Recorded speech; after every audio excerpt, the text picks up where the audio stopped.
Hi everyone, welcome to today's blog and to this passage, Isaiah chapter 52 verses 7 to 12. Some of the words that have inspired so many singer-songwriters over the generations.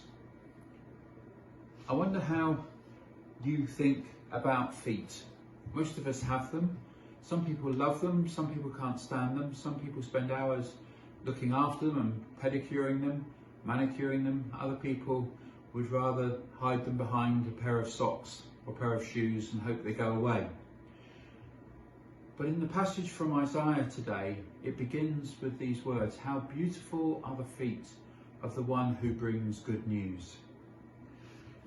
I wonder what that actually means. Well, here in this passage is someone on a journey, and the idea is to bring salvation and the knowledge to Zion and indeed the world that God reigns. Now, at the time of Isaiah, this was radical news because they were in the midst of an exile.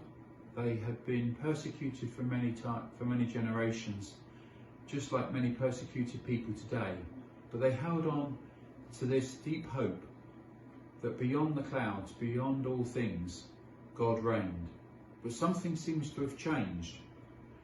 And that seems to be that King Cyrus of Persia came from the north, invaded Babylon, and indeed broke the vice-like grip that had held the Jewish people, and so they could go home. How does all this relate to us? Well, one of the interesting things is to notice that it's God's holy arm that did this. It wasn't just the king of Persia, King Cyrus. When we think about everything to do with the coming to the end of this, hopefully, lockdown and maybe even the pandemic, we give thanks, of course, to the scientists, to the many people who work for the NHS, for the many volunteers, even to our politicians for all that they've done. But it may not just be a human endeavour. Behind it all may be God trying to enable the care and love and support, the creativity, the ingenuity and the willingness to share, all to go on. But how do we make that real?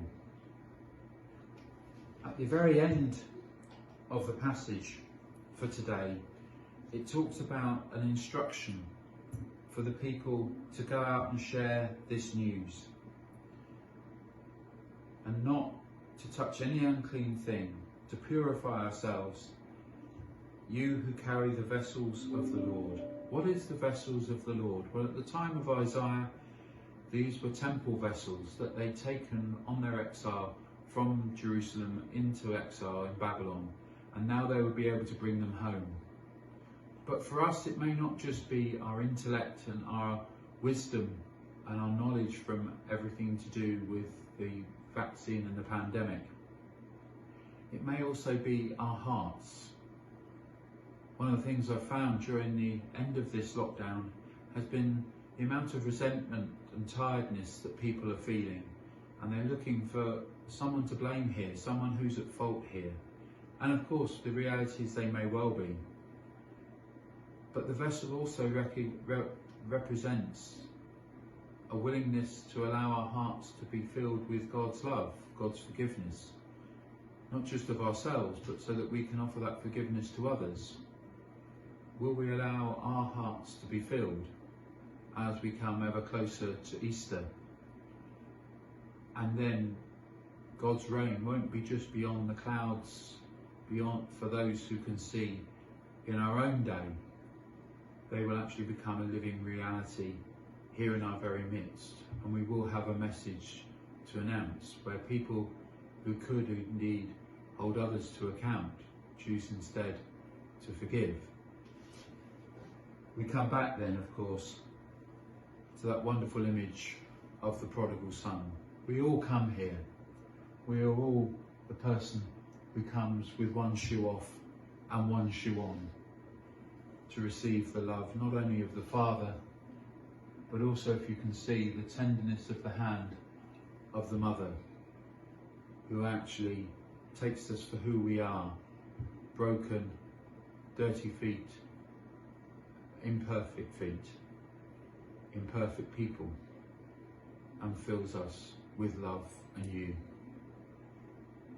As we look towards Easter, may we allow this love in to the vessels of who we are. Have a good rest of the day and look forward to tomorrow, because we discover the one who is actually going to bring this message.